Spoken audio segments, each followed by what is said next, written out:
Hello and welcome. We're going to get into another video. Today's video, we're going to showcase a team that I went with in 10 games win streak in the Willpower Cup. The team consists of literally like the BBML, which is Claydol, Rapidash, Galarian with Mandibuzz. But something you have to be aware of that Galarian Rapidash is running Wild Charge. It does help actually more than Mega Horn. It makes Rapidash threaten all the Flyers. Well, you do technically threaten everything, but you threaten the Flyers with a spammier charge move. And I've noticed that there are some water-type Pokemon. We're talking about the Galarian, the Hisui, Samurant. There is... I played against a bunch of water-type Pokemon, such as the Bros, Slowbro, and the other one. And the Wild Charge, you know, like it's a cheaper move, so it does help, especially with this on a spammy Pokemon. So does the team has any weaknesses? I mean, the team is 4 A's. Look at that, 4 A's. A team that you will never be able to get. The opposing Claydol is a bit scuffed to play against, so you need to make sure that you land the Rock Tomb debuff so you can Ice Beam them later in the fight. I think that's pretty much the most annoying Pokemon against it. Mandibuzz, I struggled a bit into Mandibuzz, but it wasn't a big problem because I can just mirror it. Also, I can just, you know, if I'm switch locked, I can just throw Rock Tombs and Ice Beam. As far as Sableye, I haven't seen anyone, to be honest, and I think it's fine. Like the Mud Slap will eventually add up. Morpeko is difficult though, so that's why you need... well, it's not technically difficult because the Claydol destroys it, and the Rapidash matchups, like whoever has more energy is going to win. So technically we have two Pokemons that are technically an answer to this team. Any potential threats? I mean, Greninja is Greninja, you know. Cresselia is annoying, but Cresselia is nowadays run confusion and Mandibuzz destroy it, same as Claydol. I played against a bunch of fire, like using Ember. So you need to be aware of that. Like Ember now is a solid charge move that you have to pay attention to. So yeah, that's as far as the Code Breaker. Now let's just move into the real battles. Now, as far as the battles, I don't think I'm using not Mandibuzz, as you can see on the screen. I'm actually using Galarian Mandibuzz. And as far as the rank, sorry guys, I've been extremely busy this season, so don't look at the rank. And battle number 1, yeah, that was battle number 1. Battle number 2, playing against Big Knight. Lyles Jeff was trying to hype up this Pokemon, saying that Big Knight is insanely strong now with Ember, Rock Slide, and Body Slam, and Return, just like my opponent has here. But opponent actually forget to power up his entire team. But Claydol is about to have a party like these Mud Slabs with Rock Tomb combination, grabbing all shields, debuffing them, leaving them with no options but to surrender, as you will see later in this fight.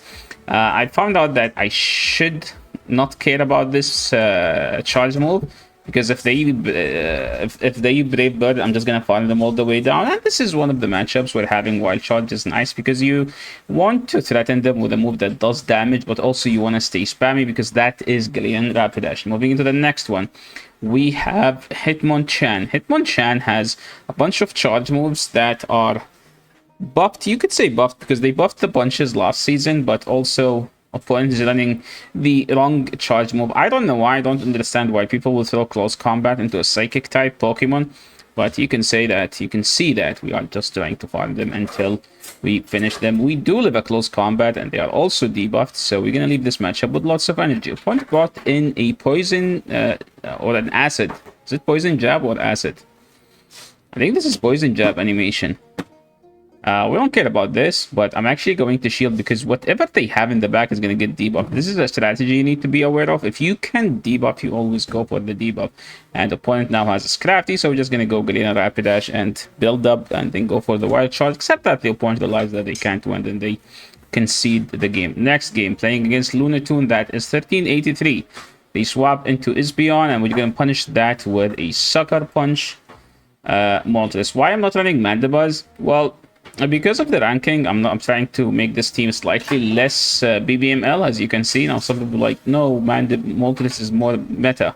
Well, Moltres is more meta in Great League, but not in this cup. This cup, Mandibuzz is good because it has Air Slash, not because it's Dark Flying.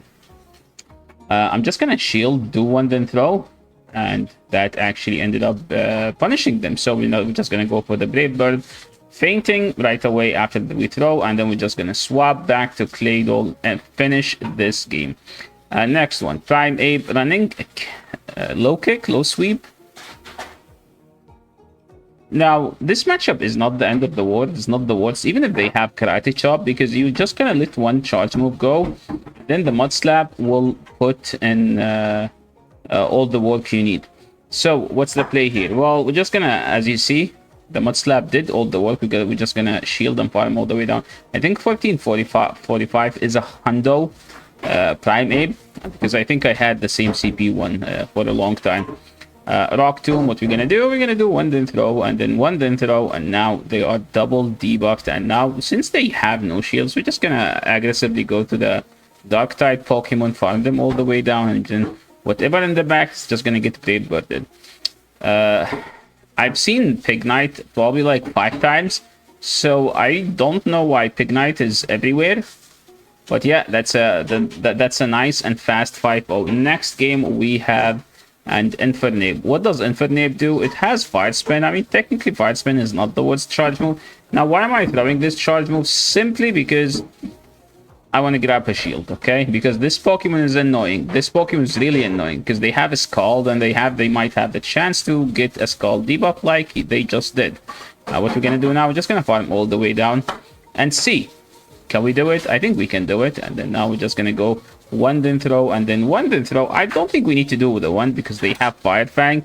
And Fire Fang is a 2-turn charge move, and Sucker Punch is also 2, so there is no timing. So what's the play now? We're just gonna farm them all the way down. And I think Claydol up a shield can finish this game. An opponent left, and now we're playing against Machamp.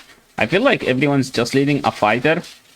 They swap into Mandibuzz, and this is the matchup exactly why Wild Charge is actually important. Don't get me wrong, you win it with Play Rough or Mega Horn, or with... I think Mega Horn make it a bit scuffed, but if you want to dominate in this matchup, you have to have Wild Charge. Like, you play it this way, I mean, you could have thrown like one before they throw the charge move, so you can have the chance to grab a shield. But I feel like it doesn't matter. If they will shield, they will shield.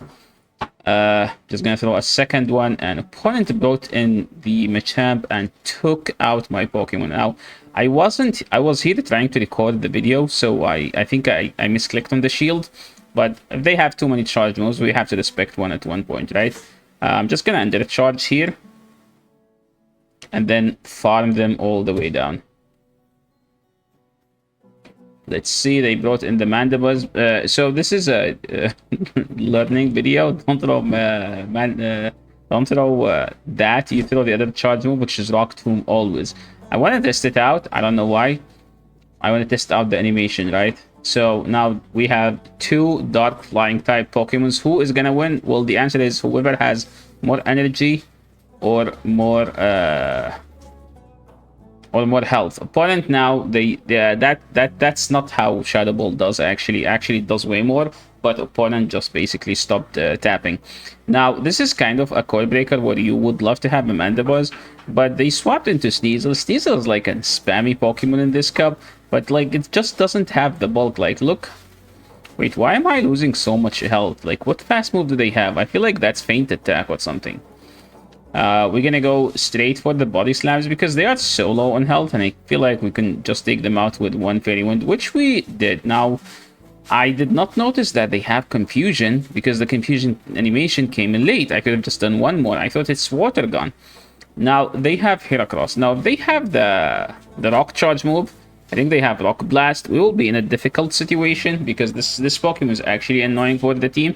This is where we would appreciate having the Air Slash Mandibuzz. They throw Close Combat, so now they are like more vulnerable to take more damage. And this Fly will take them out, and we move into the next game. They have Quackaville. Now, Quackaville is a bit annoying, but I don't think it's that difficult because Rapidash is so spammy and can handle everything in this cup. Now, here, you can see that I tapped the charge move, but what would happen is the game froze, so I had nothing to do. Like, that wasn't on my end. Game froze for 2 seconds, opponent get 2 seconds worth of energy while I was just watching. Now, why did I no shield? Well, I just want to farm down, to be honest. I just want to farm down. They brought in... Dude, I keep thinking that this is Poliwrath. We have to shield this charge move and then go straight for the Rock Tomb. Opponent is trying to catch. I don't know what they... I mean, they swapped right on the Scorching Sand, but nobody runs the Scorching Sand in this cup. So I want to understand that. Now they throw the aerial ace, and what we will do is we're just going to go to the Moltres, and Moltres will just farm them all the way down. We have no mercy here. The Psychic does no damage because it's Moltres, you know. I'm just going to go straight for the Quackable for the Brave Bird, and this Brave Bird will take out the Quackable, and that was such a nice game.